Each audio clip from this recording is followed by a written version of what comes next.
Assalamualaikum warahmatullahi wabarakatuh. Perkenalkan, nama saya Tresna Putri Rafatia dari kelas manajemen 21F.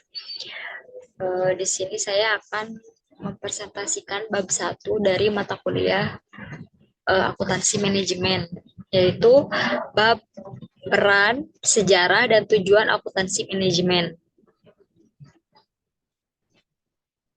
Nah, di sini ada sumber.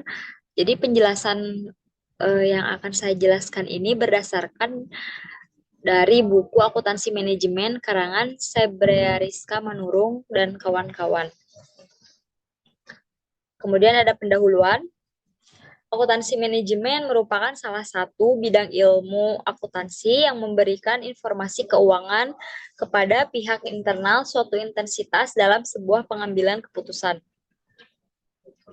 Lalu tujuan dari bab ini adalah untuk memberikan pemahaman tentang sejarah singkat akuntansi manajemen, perbedaan dan persamaan akuntansi keuangan dan akuntansi manajemen, peranan akuntansi manajemen, serta tujuan dan fungsi akuntansi manajemen. Nah, ada yang pertama ada sejarah singkat akuntansi manajemen.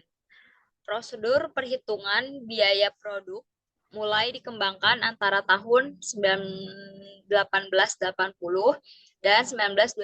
Kemudian pada tahun 1950-an dan 1960-an dilakukan peningkatan kegunaan manajerial dari sistem biaya konvensional. Tahun 1989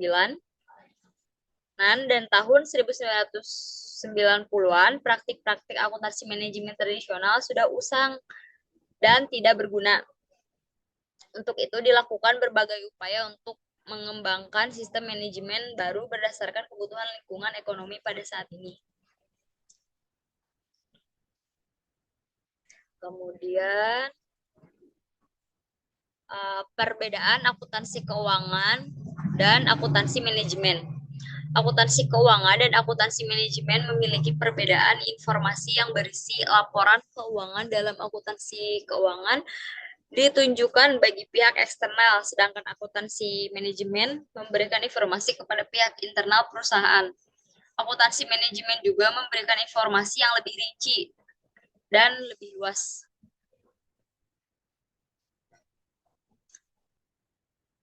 Informasi yang dihasilkan oleh akuntansi manajemen dapat mempermudah manajer dalam mengidentifikasi suatu masalah, menyelesaikannya, dan melakukan evaluasi terhadap kinerja yang dimulai dari perencanaan, pengendalian, hingga sampai kepada pengambilan keputusan.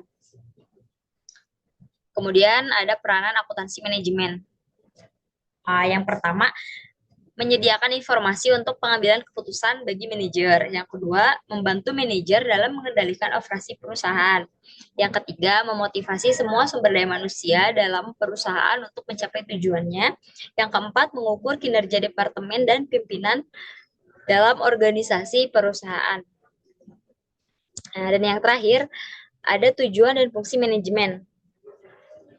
Tujuan dari manajemen ini, akuntansi manajemen ini, yaitu menyajikan suatu informasi keuangan yang dibutuhkan oleh manajemen perusahaan sebagai dasar dalam pengambilan kebijakan atau pengambilan keputusan, merupakan tujuan dari akuntansi manajemen.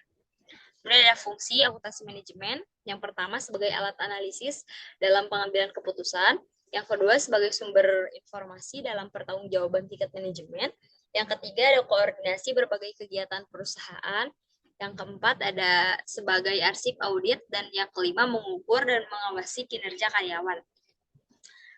Mungkin cukup sekian yang bisa saya sampaikan pada presentasi kali ini. Kurang lebihnya mohon maaf. Wassalamualaikum warahmatullahi wabarakatuh.